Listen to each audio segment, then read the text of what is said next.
계속해서 비전에 대한 말씀을 전해드리고 있습니다. 이제 앞으로 오늘 포함해서 4주 더 하게 되면 비전 시리즈는 종료되게 되겠습니다. 남은 시간 시큐나 워십을 통해서 비전의 사람들이 갖춰왔던, 지켜왔던 삶의 원칙들을 배우시고요. 여러분의 삶에 꼭 반영들을 하셔가지고 이곳에 계신 모든 분들도 하나님이 여러분을 통해 가지고 계신 비전들이 있거든요. 그것을 찾고 이루어드리는 복된 인생이 되시기를 다시 한번 주님의 이름으로 간절히 축원합니다. 아멘. 잠시 복습합니다. 대부분의 사람들은 자신의 미래에 대해서 그림을 그린다라고 했는데, 내가 가지고 있는 소망, 이런 것들을 한 단어로 어떻게 표현한다고요? 꿈이라고 하시면 되겠습니다. 저에게는 꿈이 있습니다. 드림이라고 표현할 수 있겠죠. 마찬가지로 하나님께서는 우리를 향한, 혹은 우리 가정과 우리 공동체와 우리 민족을 위한 하나님의 꿈, 계획을 가지고 계신데요. 이것을 한 단어로 표현하자면 비전이라고 할 수 있겠습니다. 성경을 보게 되면 하나님께서는 특별한 경우를 제외하고요, 사람을 통해서 하나님이 가지고 계신 그 비전을 이루어 가십니다. 특정한 사람을 일단 택하고 부르고 뭐 할까요? 택했고 불렀고, 우리가 좀 원하진 않지만 알고 있는 거, 훈련시키시고 보내십니다. 택하고 부르고 훈련한 다음에 보내시는 방식으로 하나님의 계획, 비전을 이루어 가십니다. 그렇다면 어떤 사람들 사용하셨는가? 지금까지 쭉 한 8명 정도 봤는데요, 그닥 훌륭한 사람들은 아니었습니다. 우리가 세상에 물들어 있기 때문에 대기업처럼 혹은 공무원을 선발할 때처럼 특정한 스펙들을 갖춘 사람들을 하나님이 우수 인재들을 뽑아서 사용하셨을 것이다 라는 오해를 하는데, 신구약 성경을 통해서 하나님의 사람들을 자세히 살펴보게 되면 그 당시에도 평범하거나 그보다 못한 이들이 대다수입니다. 간혹 천재 같은 인물, 사도 바울과 같은 인물이 툭 튀어나오기는 하는데 대다수 평균 이하의 사람들이었다라는 겁니다. 오늘은 9번째 시간입니다. 오늘의 주인공은 룻과 보아스입니다.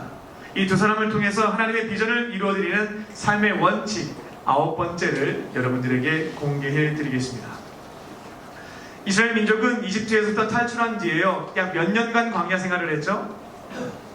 네, 성경의 중요한 숫자죠. 40입니다. 40년 동안 광야에서 쭉 훈련을 받았고요.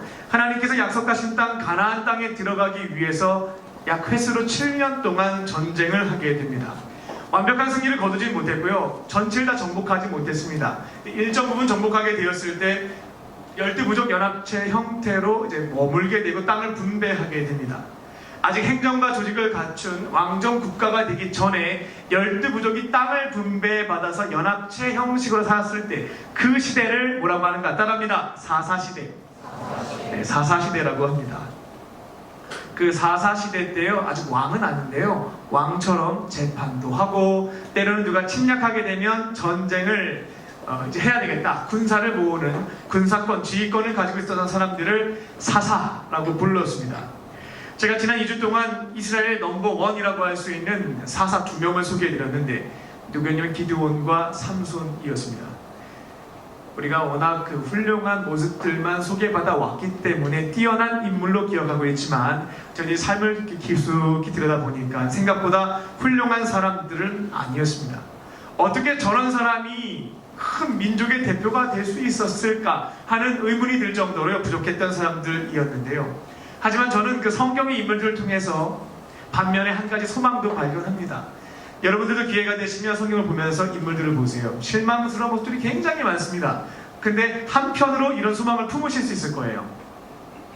야, 저 사람도 이렇게 사용됐는데 그럼 나도 가능성이 있겠다. 내 친구 공무원 합격하고 대기업 들어갔다고 하는데 그 친구와 나와의 어떤 스펙을 비교해보면 답이 안 나오는데, 야, 성경을 보니까 야, 이 사람보다는 내가 그나마 괜찮은 것 같다. 하나님은 세상과는 달리 내가 부족하다 할지라도 부르심에 응답하고 훈련 잘 통과하면 정말 멋지게 쓰시는구나, 이런 소망을 발견할 수 있다는 겁니다. 어쨌든 사사시대는 막장시대였고요, 이스라엘 대표하는 사사의 신앙 상태와 인격 수준이 굉장히 떨어졌거든요. 그것을 보았을 때 대표가 그런데 나머지 구성원들은 더 못했겠죠. 사사시대는 그냥 이렇게 표현할 수 있겠습니다. 막장시대.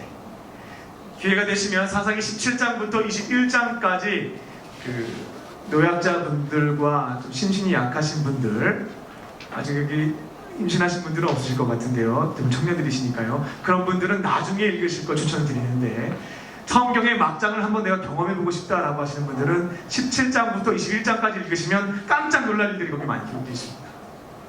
사사시대는 굉장히 타락했던 시기였고요. 그래서 그 시대의 결론을 사사기는 이렇게 내리고 있습니다. 그때 이스라엘의 왕이 없으므로 사람이 각기 자기의 소견대로 옳은 대로 행하였다.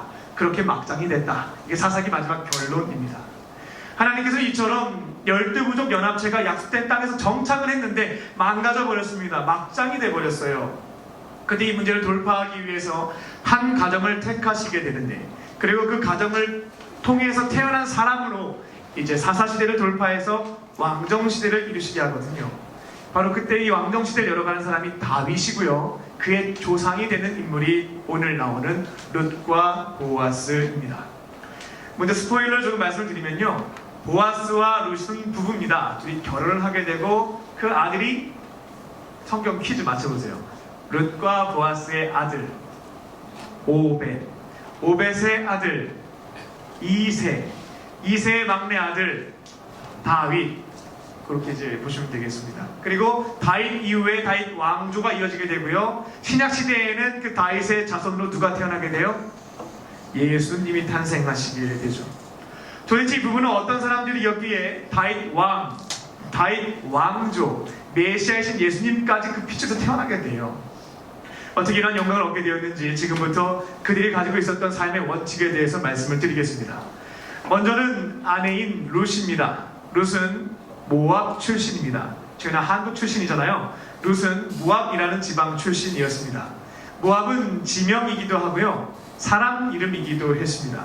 모압은 누구인가? 쭉 거슬러 올라가면 믿음의 조상인 아브라함까지 가야 돼요. 아브라함이 자식이 없었는데 조카 누구를 양자로 삼았습니까? 롯이죠, 롯.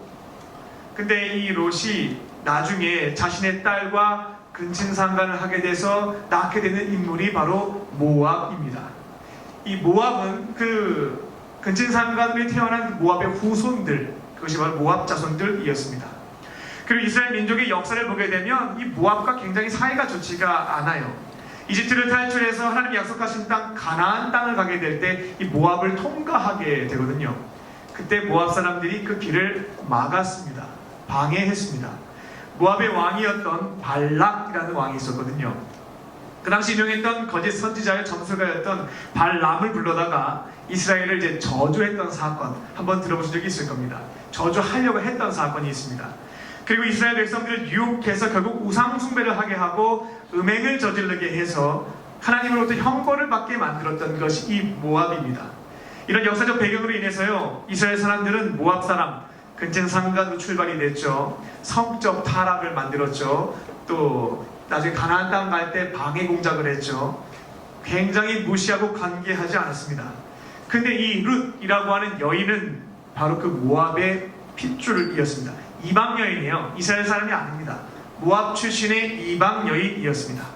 그리고 룻은 지금 우리로 얘기하면 돌싱녀였습니다. 한번 결혼했다가 돌아오신 분이었어요.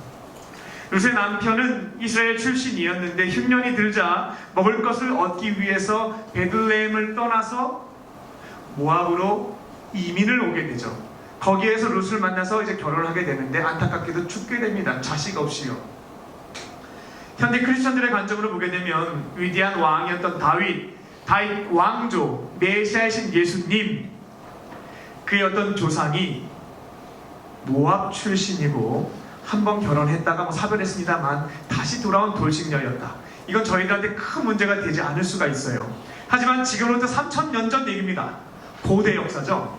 3000년 전 그 시대 사람들에게 있어서는 충격 그 자체인 겁니다.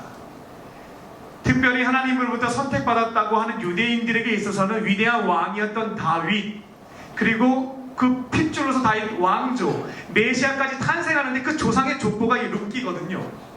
이게 보니까 이 모압인 거죠. 이방 여인이고 한번 결혼하고 돌아왔던 여인이었다라는 겁니다. 이거는 그 자체가 충격이에요. 받아들이기 힘든 충격이었습니다. 이제 남편 보아스에 대해서 소개해드립니다. 마태복음 1장을 보게 되면 보아스의 어머니가 기록되어 있는데요. 누구인가 하면 여러분들도 들어본 적이 있습니다. 여리고에서 성매매를 했던 여성입니다. 라합입니다. 라합에 대한 기록은 구약성경 여호수아 2장에 있습니다. 그리고 그녀는 거기서 기생이라고 이제 성경에 표현되어 있는데 성매매를 했던 여성으로 보시면 되겠습니다. 약 400년 동안 이집트에서 타향살이를 하고요, 이스라엘 민족이 쭉 광야 생활을 합니다.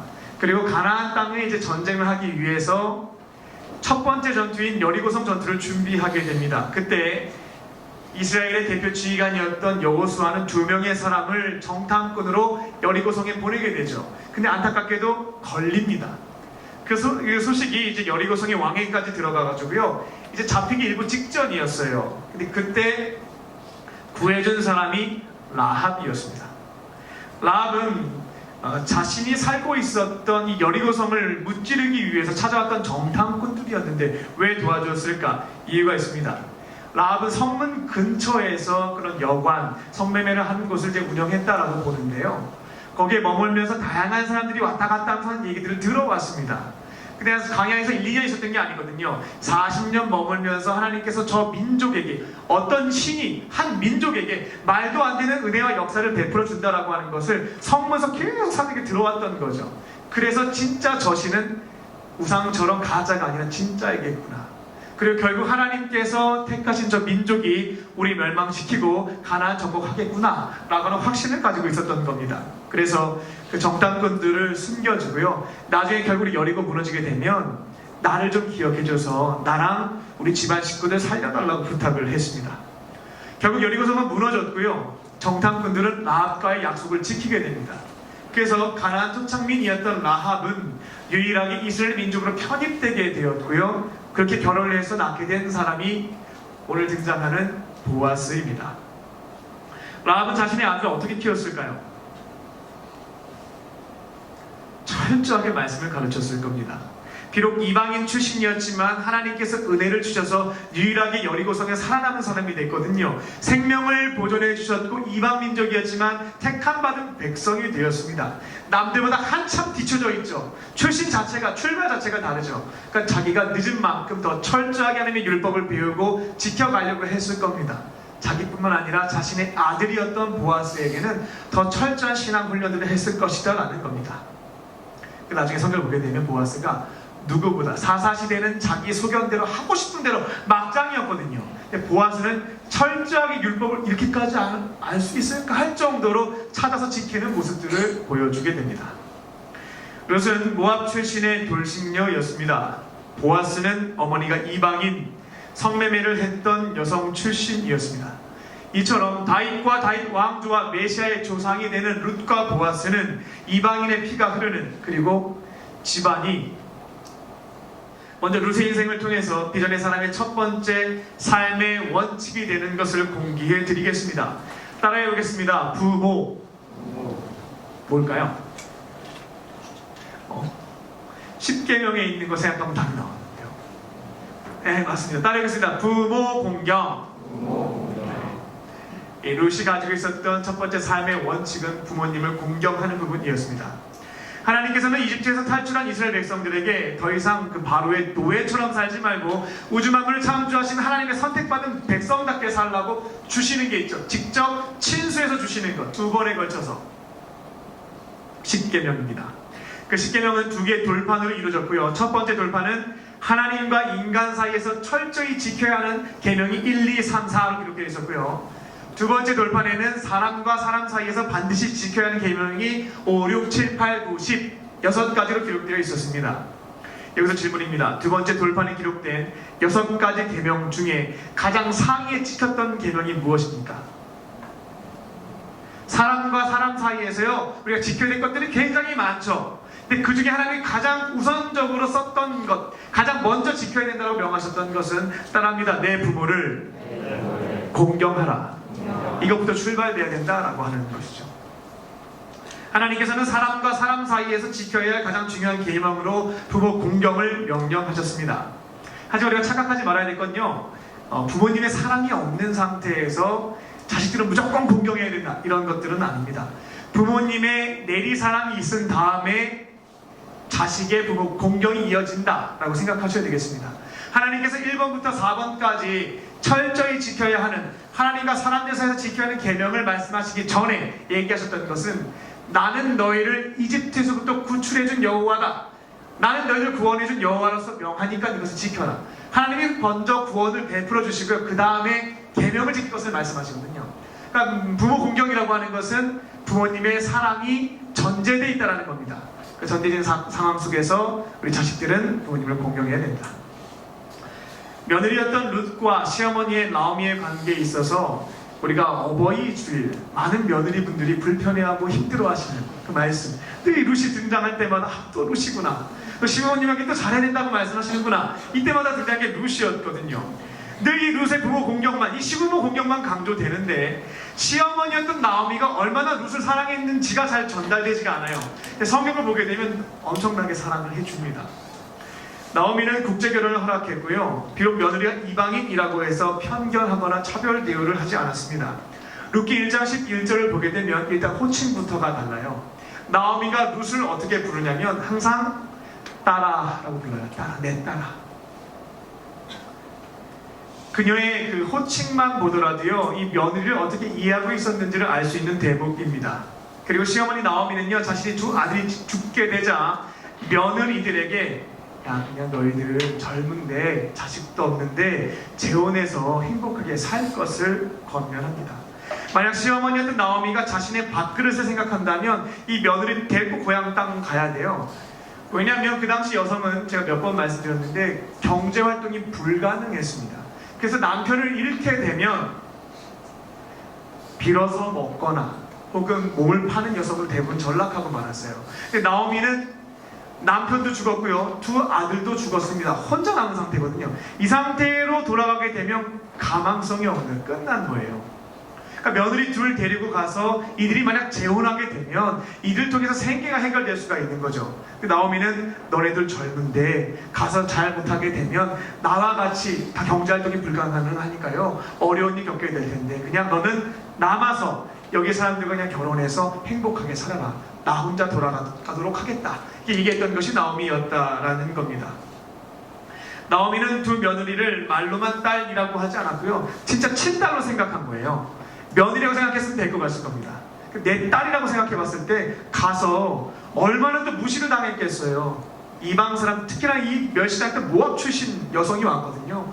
그러면 얼마나 많은 차별과 편견을 견뎌내야 되기, 혹여나 재혼 못하게 되면 세 명 다 경제활동이 불가능하고요, 같이 빌어먹어야 돼요. 내 딸로 생각하면 절대 그렇게 할 수가 없는 거죠. 그래서 나무라고 말했던 겁니다. 그리고 자신이 믿는 하나님께 그의 복까지 빌어주고 혼자 떠나려고 했던 것이 나오미였습니다. 이처럼 시어머니 나오미의 며느리 사랑이 먼저 있었고요, 그에 대한 반응으로 룻의 부모 공경이 있었다라는 것을 기억하시면 되겠습니다. 시어머니의 크신 사랑을 받은 며느리 룻은 어떻게 부모님 공경이라고 하는 것을 실천했을까? 그것이 바로 오늘 룻기 1장 16절부터 17절까지 읽은 그 말씀의 그대로 있습니다. 이것은 말만 하지 않고요, 고백한 대로 행동까지 이어지게 되는데요. 성경책을 펴고 계신 분들 혹은 뭐 핸드폰 보시는 분들은 다시 한번 읽어보도록 하겠습니다. 1장 16절부터 17절입니다. 시작.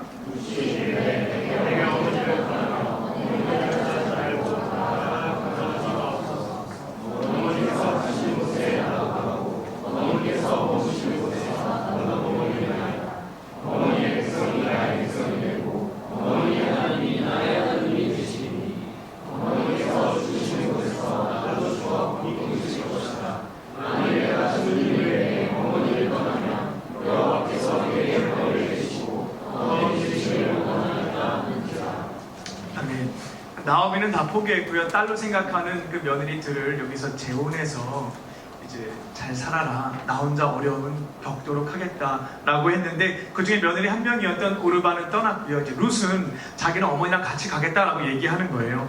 어머니가 가시는 곳에 저도 가겠습니다. 어머니가 머무시는 곳 저도 거기서 살겠습니다.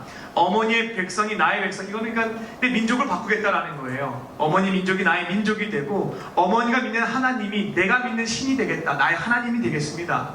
어머니가 죽는 곳 나도 거기서 죽을 것이고, 만약 제가 어머니 죽음 위에 떠나게 된다면 하나님이 나한테 벌 내리셔서 좋겠습니다, 더 내리셔도 되겠습니다 라고 고백했다는 겁니다.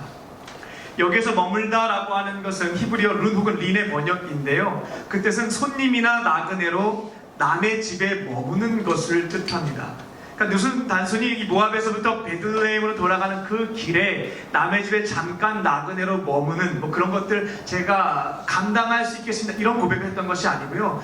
만약 이스라엘 땅으로 갔을 때 일이 안 풀리게 되면 셋 다 진짜 굶어 죽는 거예요. 빌어먹고 살 수밖에 없는 인생이 되는 거거든요. 그런 신세가 된다 할지라도, 그게 나그네 인생이 된다 할지라도 자기는 받겠다라고 고백하고 있는 겁니다. 고달픈 삶마저 어머니와 함께 나누겠다, 생사마저 같이 하겠다라고 고백하는 겁니다.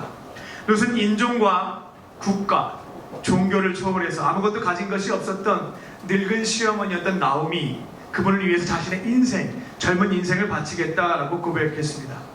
저는 룻기 1장 16절부터 17절의 고백을요, 성경에 있는 어떠한 위대한 사람들보다 더 훌륭한 신앙 고백으로 봅니다. 왜냐하면 룻은 하나님에게로부터 어떠한 약속을 받은 사람이 아니거든요. 룻은 하나님으로부터 부르심을 받지도 않았습니다. 그 하나님께서 너가 시어머니를 잘 섬기면 복을 주겠다라는 약속을 받은 적도 없었습니다. 또한 나오미는 가진 것이 없었고요, 남편도 없고 자식도 없고 돈도 없었습니다. 고향으로 돌아간다 할지라도 줄 수 있는 게 없는 상태였습니다. 그리고 모압 출신으로 이스라엘로 가게 되었을 때 죽을 때까지 사랑하는 부모님과 친척들은 만날 가능성이 희박했습니다. 유대인들에게 극심한 인종차별을 당하게 될 상황이었습니다. 그럼에도 불구하고 시어머니의 내리사랑을 받은 룻은 죽을 때까지 어머니 곁을 떠나지 않고 섬기겠다고, 부모님을 공경하겠다고 화답을 했습니다. 하나님에 대한 분명한 믿음이 있었던 게 아니거든요. 은혜를 약속받았던 것도 아닙니다. 믿음이 없었던 룻이었지만 누구보다 하나님께서 주신 십계명의 두 번째 돌판에 기록된 계명, 내 부모를 공경하라, 이것을 철저하게 지켰던 겁니다. 그녀는 미전의 사람으로서 사람과 사람 사이에서 가장 우선적으로 지켜야 하는 부모 공경이라고 하는 것을 실천하였습니다. 이제 보아스의 삶을 통해서 비전의 사람의 두 번째 원칙을 공개합니다. 따라해 보겠습니다. 하나님 사람. 보아스는 어머니 라합으로부터요, 전수받은 하나님에 대한 믿음과 사랑을 가지고 하나님의 말씀, 또 그 말씀을 토대로 형성된 게 전통들이거든요. 그 전통을 철저하게 성실하게 지켰습니다. 룻기 2장 4절입니다. 그는 곡식을 추수하기 위해서 좀 돈이 많았거든요. 일꾼들이 있었는데 일꾼들에게 이렇게 인사를 해왔습니다. 하나님께서 너희와 함께 하시기를 원하노라. 좀 웃겨요. 제가 성경상 그냥 뭐 잘 지내시죠? 뭐 열심히 일하세요? 뭐 이렇게 오늘도 힘내세요? 뭐 이렇게 얘기할 수도 있겠죠. 근데 하나님께서 너희와 함께 하시기를 원하노라, 뭐 이런 얘기했던 것이 이 보아스인데, 이 웬만한 신앙이 아니고서는 이게 손발이 오그라들어서 할 수 없는 그런 표현들일 수 있겠죠. 근데 보아스는 하나님에 대한 철저한 신앙이 그냥 몸에 뱄던 사람이었던 것 같습니다. 그러니까 하나님의 축복을 그대에게 만났을 때 빌어주었던 것입니다. 그리고 그는 하나님께서 말씀하신 대로 사사시대 때는요, 하나님 없어요. 그냥 자기 소견대로 마음대로 했거든요. 근데 보아스는 명령하신 대로 농사를 지은 뒤 곡식을 추수할 때 가난한 사람인 이방인과 나그네, 과부와 아이들을 위해서 떨어진 이삭을 죽지 않고 그냥 내버려 놓습니다. 하나님이 말씀하셨거든요. 떨어진 것들은 죽지 말라고, 그래야 가난한 사람들 가져갈 수 있지 않겠냐. 그거를 철저하게 지켰습니다. 또한 룻이 보아스의 땅으로 와서 이삭을 줍게 되었을 때 그녀가 비록 이방인 모압 출신이었고 사별한 여성이었음에도 불구하고 굉장한 친절을 베풀게 됩니다. 왜 그랬을까? 아마 그 율법에 따라서 그 나그네 이방인들을 보살폈을 수도 있겠고요. 또한 이런 마음도 있었을 겁니다. 자기 어머니가 유대인이 아니잖아요. 자기 어머니도 이방인 출신으로서 얼마나 어려움을 많이 겪었겠어요. 근데 저 젊은 여자 이방 여인이 와가지고 막 이삭 죽고 있고 이러고 있으니까 마음이 짠했던 거죠. 엄마 생각나면서. 그래서 친절을 베풀었던 것 같기도 합니다. 그렇게 보아스는 이방인 여성이었던 룻에게 선을 베풀었습니다. 말씀을 보면요, 정말 세심하게 배려를 해줘요. 다른 일꾼들이 이방 여인 모압 출신이잖아요. 괴롭힐 수 있거든요. 그래서 절대로 괴롭히지 못하도록 명령을 내려버립니다. 룻이 목이 마르게 되면 물을 사실 구하기가 어렵거든요. 근데 특전을 주죠. 보아스의 시설을 이용할 수 있도록 허락을 해줍니다. 이삭도 많이 주워갈 수 있도록 배려했고요. 식사할 때 보면요, 성경에 다 있는 내용들이에요. 식사할 때 보면 이방 민족이니까 유대인들의 식사 습관을 모르잖아요. 보아스가 그거 보고 식사 습관까지도, 예절까지도 친절하게 알려줍니다. 또한 그녀에게 하나님께서 은혜를 베풀어 주실 것과 보호하심을 받을 수 있도록 축복도 빌어 주었던 분이 룻과 이 보아스의 만남이 하나님의 뜻이다라는 신뢰를 가지고 결국 두 사람 결혼을 추진하게 되는데요. 보아스가 그대로 받지는 않습니다. 그 시대에는 모세 오경에 있는 말씀을 토대로 만들어진 기업 물을 자라고 번역이 되어 있는데 한번 따라해 보겠습니다. 고엘이라고 하는 전통이 있었습니다. 이 기업 물을 자, 이 고엘에는 이 네 가지 책임이 담겨져 있는데요. 그 중에서 룻과 보아스와 관련된 것이 두 가지 사항이 있었습니다. 사사시대에는 하나님 율법 안 찾아요. 자기 소견대로 마음대로 하는 건데 그냥 나오미가 허락했으면 둘이 결혼을 하면 돼요. 근데 보아스는 말씀에 따라서 철저하게 모든 것들을 이제 찾아보는 겁니다. 지킨 다음에 결혼을 했다라는 겁니다. 룻과 관련된 그 고엘 두 가지가 있는데요. 먼저는 형제가 아내를 홀로 남기고 고인이 되면 그 아내가 경제활동이 불가능하니까요. 친족 중에서 가장 가까이 있는 사람이 그 여성을 책임을 져야 됩니다. 결혼을 하고 자식을 낳게 되면 고인의 족보에 올려요. 그래서 고인의 재산과 유산이 그 이름이 끊어지지 않도록 돕는 것이 이 고엘의 하나의 책임입니다. 이게 룻과 관련된 부분이죠. 또 두 번째는 어떤 친족이 굉장히 매우 가난해져서요. 유산으로 받은 밭을 다 이제 팔아야 되는 상황이 돼요. 그러면 친족 중에 가까운 사람이 나서서 대신 그것을 사가지고 돌려주는, 그러니까 모두 다 망하지 않도록 막아놓은 하나님의 율법인 거죠. 그렇게 함으로써 어려움을 당한 친척들이 경제활동을 할 수 있도록, 살아갈 수 있도록 돕는 것이 이 기업 물을 자, 어려움을 겪게 됐을 때 돕는 전통이었습니다. 나오미와 보아스는 친족 관계였기 때문에 기업 물을 자 고엘 전통에 의해서 자신의 며느리였던 혼자가 된 룻과 이제 보아스의 결혼을 추진했는데요. 보아스는 바로 하지 않고 뭘 확인했냐면 나보다 더 가까운 친족이 있는지를 체크합니다. 어느 누구도 묻지 않아요. 근데 보아스가 이거 확인해요. 하나님의 말씀대로 하기 위해서. 그래가지고 사람 막 수소문해가지고 결국 자기보다 더 가까운 친척이 있다는 것을 확인하게 됩니다. 그 사람한테 다가가지고 혹시 너가 이런 것들 다 책임지겠냐라고 물어보니까 그 사람이 안 하겠다라고 대답을 하죠. 그 다음에 이 룻과의 결혼을 추진했던 것이 보아스였습니다. 사사시대에는 자기 소견대로 행했다고 했는데 보아스는 그렇지가 않았습니다. 철저하게 하나님 사랑하는 마음으로 그분의 말씀을 엄격하게, 누가 시키지도 않았거든요. 하는 사람도 없거든요. 그걸 지켜갔던 것이 보아스였다라는 겁니다. 말씀을 정리하겠습니다. 하나님의 비전을 이루어드린 사람의 9번째 원칙입니다. 따라하겠습니다. 부모 공경, 하나님 사랑. 이 두 가지를 기억하십시오.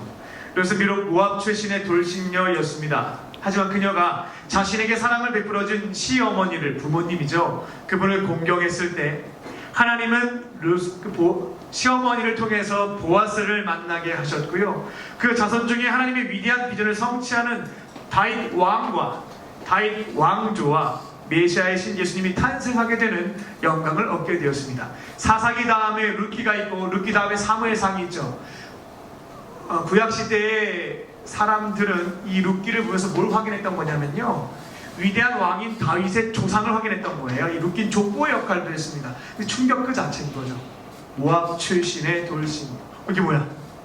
보아스의 어머니 라합. 하지만 하나님은 부모님을 공경했던 이 룻을 이처럼 귀하게 사용하셨습니다. 보아스의 집안은 어디다가 말할 수 없는 형편의 그런 집안, 부족했던, 문제가 많은 집안이었습니다. 어머니는 성매매 여성이었던 이방 민족이었기 때문입니다. 하지만 보아스는 누구보다 하나님에 대한 신실한 믿음과 사랑을 가지고 있었고 누구보다 철저하게 하나님의 율법을 사사시대에 지켰던 인물이었습니다.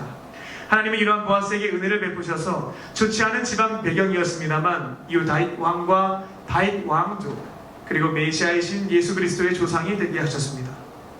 우리 또한 하나님의 비전을 이루어드린 삶 살기를 원하실 겁니다. 그렇다면 여러 가지 원칙 중에 만약 이곳에 계신 분들이 부모 공경과 하나님의 말씀을 철저하게 지키는 것, 이것이 안 되는 분들이 있다면 이것을 반영해서 순종해 가시기 바랍니다. 근데 이 두 가지를 모르시는 분은 없을 겁니다. 늘 예배 시간에 말씀을 들으면 모르는 건 없습니다. 알고는 있죠. 근데 중요한 건 내 실천이 어렵다라는 겁니다. 이 고민 저도 똑같이 했고요. 이것을 매년 똑같이 반복하고 있는 내 모습을 보면서 도무지 이건 풀 수 없는 숙제인가? 말씀을 듣고 이해하고 알겠는데 삶에서 연결이 안 되는 것. 아, 이건 인류 역사상 풀 수 없는 고부간의 갈등과 같은 문제인가? 이런 생각을 제가 했던 적이 있어요. 나름대로 나중에 답을 찾았습니다.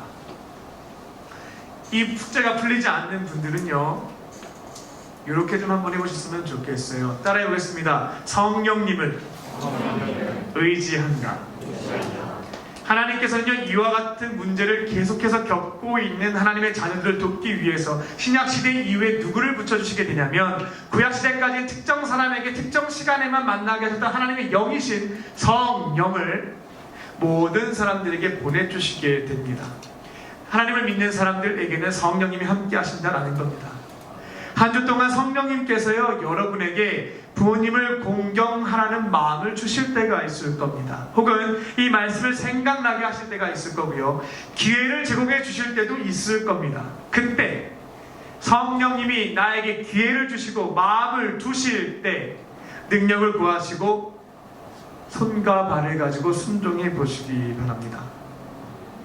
하나님 사랑에 대한 것도 마찬가지입니다. 다양한 말씀들 지금까지 들어왔고요. 쉐키나 때도 듣고 큐티도 하고 주일 예배도 하고 유튜브 말씀 또 듣고, 근데 연결이 안 돼요.